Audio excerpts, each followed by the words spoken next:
Hey everyone, we are here at PRI 2024.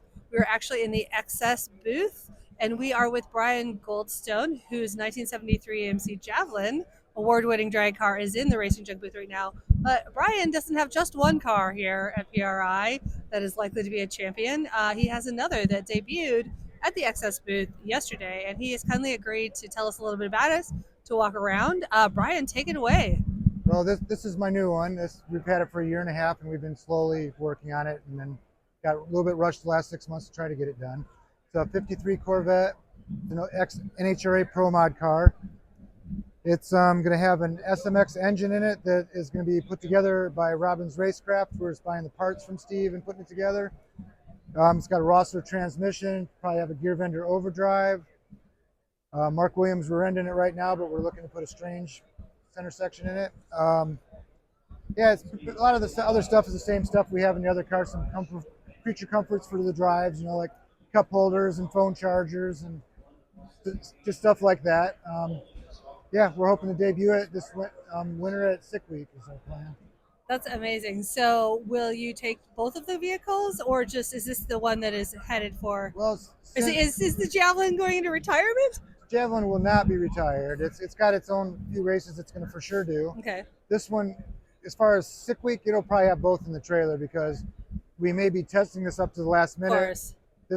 I'm not going to go all the way back to Indiana to get Absolutely get another car. So yeah, the Javelin, it's probably about 70% chance it's going to be the one that debuts there or runs there, and this will debut down the road.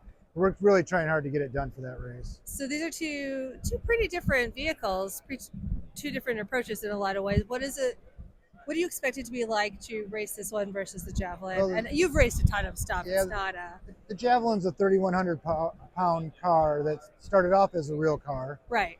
Where this is just a bunch of tubes and carbon fiber that it's going to be a few hundred pounds lighter. Right. And have a little bit more power. So I'm pretty sure it'll go faster for sure. We just got to get it there and get it all dialed in. So it's gonna be nice having a lighter car to be able to run with the other lighter cars without having to hope somebody has a bad day or breaks or anything else.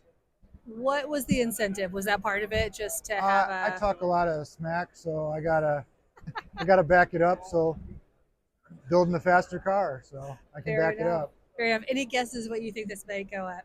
Well, I mean, we're obviously shooting for fives, and 250 plus. There's really no reason why it won't go that. I mean, if I had that much more horsepower putting in this in the other car, it'd go fives.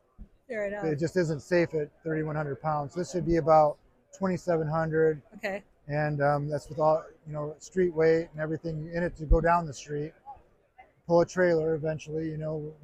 So yeah, it's gonna be the same as the other car probably as far as comfort of driving, which will be minimal.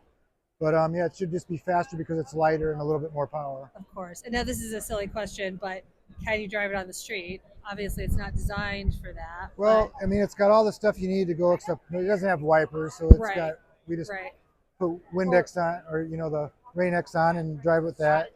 We have a trailer hitch on the back that it pulls the trailer with a lot of spare parts. Okay. And tires, so we put a 37-inch all-terrain tire on it to drive it on the street because it's the only thing they make tall enough to keep the gear ratio right and the back end off the ground. So yeah, it drives. I haven't drove this one down the street yet, but I'm imagining it's gonna drive a lot like the other one. Okay. Probably a little bit worse as far as the bumps and potholes. Any particular vehicles you're hoping to go up against this year? I know you've got a bunch of rivalries going. Yeah, there's a lot of people gunning for you already. He wants to race my Pro Mod Viper. Does he? He does. He doesn't know who I am. Anybody that's in the other lane is who I want to race. So fair enough. I mean, the regulars, Tom Bailey, he's going to take a back seat to me pretty soon. Yeah. The other pretenders like the nitrous cars, Schroeder, he'll try. With any luck, I'm going to bring out my nitrous bring car. it back. I'm gonna kick his ass. He's going to laugh. I'd like this guy to show up at a drag and drive and find out what a drag and drive is all about. I know exactly what drag and drive is. I'm from Havlik. I'm right next door to your booth. Yeah, but you haven't done one, have you? In a 5-second car or 6-second car? I've been 560. On a drag and drive? No. Difference. I know. Big difference. I haven't brought my car out yet. So. All right. So he's still dreaming about what he could do to drag and drive. we'll let him mosey on out. I don't know how he interrupted us anyway. I'm but not quite sure either. there you go. But Not sure anyway, how that happened. everyone wants a piece of me, I guess. So I think that's true. We'll pass her by. Well, wasn't Havlicks the ones who were? Havlicks are my friends, and they're not trying to beat us. They put on a good race that we're going to go and take their money again at that race. And, gotta love it, right? Yeah, and they're one of the few ones that actually pay money. I mean, we do a lot of this stuff just for bragging rights and to beat our chest, and so it's nice to get some cash at the end of it too. So. Excellent. Well, I'm going to do just a little bit of a pan of the car. Yeah. Anything? I think you pretty much covered all of the components of it, but anything else that makes it special aside from the obvious? This was a ex-Melanie Troxel Pro Mod car. Okay. We refurbished it and made it streetable with all the street components that we need. Right. And then it also, my buddy Joe Schott at Schott Racecraft's the one that did all the work. Okay. Brian Robbins is my co-pilot. Rob Sanders is like my backup co-pilot. He does the ones that Brian can't. And really, there's not much more to it, that I can think of right now. I mean, it's just got, all you can go inside and you can see the cup holders and everything if you want. I love that it has cup holders, right? Yeah, you got to have cup holders because you do a lot of sweating in these cars. It's got a Rossler transmission, if I didn't say that. Stereo. Mine has a stereo. It has air conditioning. We like the sweet sound of our engine singing, so we don't have time for... Melanie Troxel car? You're talking shit to me. I'm not talking shit. You're the one that interrupted our little thing here, man. So if you got a car that can beat us, you should bring it. Right here. Bring it. I don't care about pictures of cars. Bring your car. Okay, guys.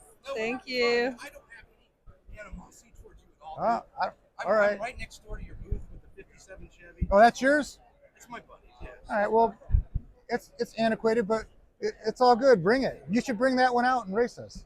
I've told them they should buy it and bring it, update it, bring it. But, yeah, bring it. All right, Bryant, thank you so much. You can't go anywhere, can you? I guess not, man. Jeez, I don't know. Start a fight with me here at with my car. The ex-husband. All right. Well, we look forward to seeing what you're going to do with this next year. Appreciate it. And again, thank you for having the AMC in the RacingJunk booth. Yep. We'll get out of the way so this gentleman can take pictures of the cup holders. Yeah. But seriously, this was really a treat. Thank you. Thank you very much.